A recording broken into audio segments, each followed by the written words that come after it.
What's up, everybody? Last week, we walked you through the before and afters of our Airbnb renovation. This week, I want to talk with you about the biggest surprise that we've had to date from running this Airbnb and how much money this Airbnb has paid us in the first month and what we're projected to do in October.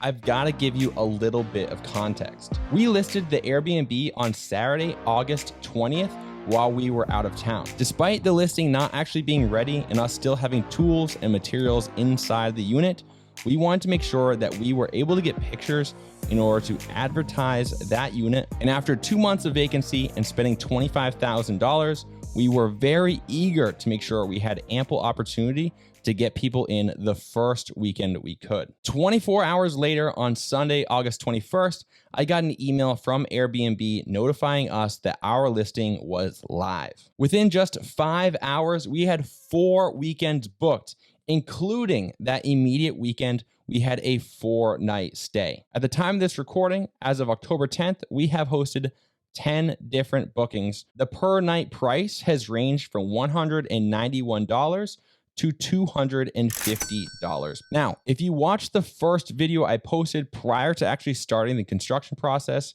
you, like I, are potentially a little bit confused about these nightly rate numbers. When we were looking into potentially switching over to an Airbnb, we went on to Airbnb to see what they thought we could earn in revenue per month based on our location and how many people we were able to sleep. Based on those criteria, Airbnb originally told us that we would be able to be booking for $321 per night on average. This is without a doubt the biggest lesson and the biggest surprise to date that we have come across. So I want to make sure that you guys understand this before you jump into this also, because it is a little bit misleading. So if that's something that interests you and you're thinking about starting an Airbnb, stick around and subscribe to the channel. We moved forward with Airbnb eagerly based on their projections of $321 per night at 21 nights a month being booked, bringing in a total of $6,700 was their projections. However, once we got into the back end of setting up our Airbnb listing,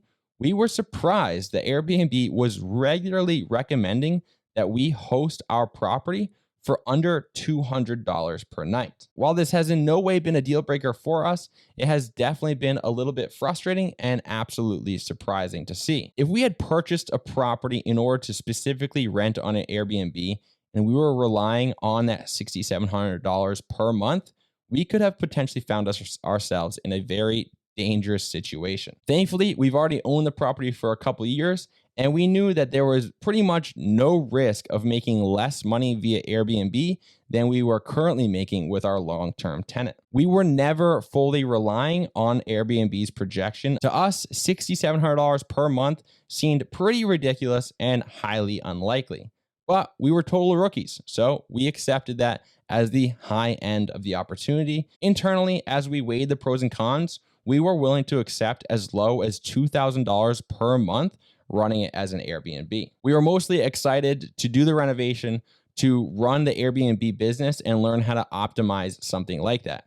We've seen obviously tons of information about this online, people successfully running these Airbnbs and making decent money. But honestly, I like the idea of seeing the unit far more frequently than I did with a long-term tenant there. We can keep up on maintenance. We know when there's a problem as soon as a problem arises, and therefore we can fix it and further saving costs. Now, with all that said, and you guys now knowing that we were surprised by Airbnb recommending us list our property for under $200 a night when we had originally expected $321 a night, let's talk about what we have earned to date within the first month and change on Airbnb. We had just enough time in the month of August to get a single booking, and thankfully it was a 4-night stay. And so in the month of August, we did $838 in revenue. To us, this was super encouraging. We squeezed in a stay in August. It was a 4-night stay, which was huge, and we really enjoyed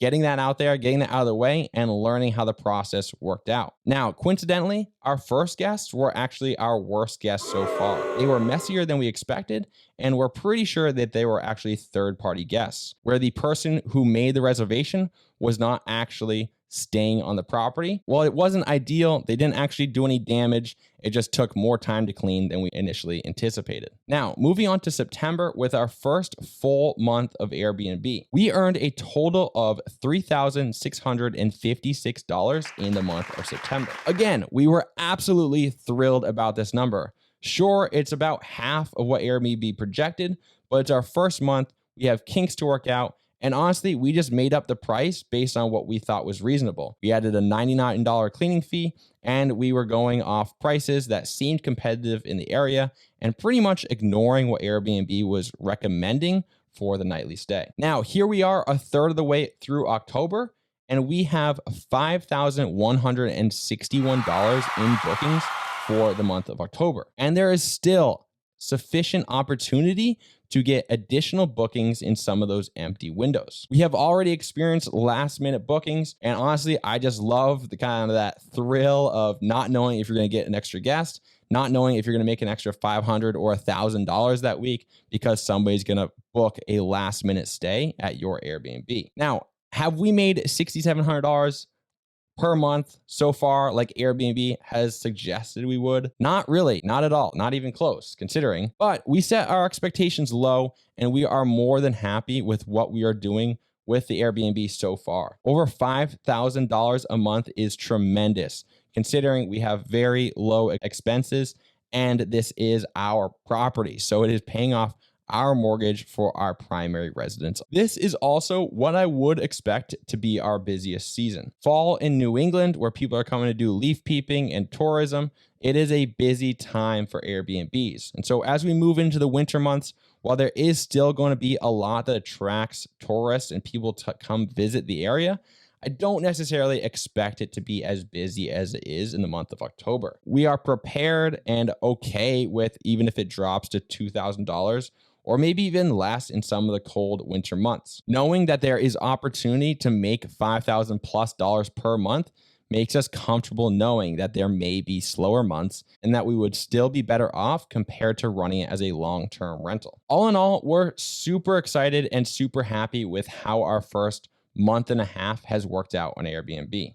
The work involved at this point is well worth the revenue it is earning. A couple hours here and there turning over the unit, making sure that we have all the necessary toilet paper, paper towels, linens, and things like that in the property really does not take that much work. The hard work of the renovation is over, and now Airbnb has the system to make it super easy for us to manage this as we go about our regular lives and work other jobs. If this is your primary residence and you're able to house hack with a VA loan, this is a no-brainer. Whether you're doing a long-term rental or a short-term rental with Airbnb, house hacking with a VA loan and renting another unit or other bedrooms is a tremendous way to not only live for free, but get paid to live there. I can't recommend it enough, but put off buying that single family home for your first home and try this process out. It'll only make you more comfortable to try out additional rentals and additional real estate purchases. So make sure that if you're not subscribed already, subscribe to the channel and I'll keep you guys posted. With all that said, I will see you guys next week. Peace.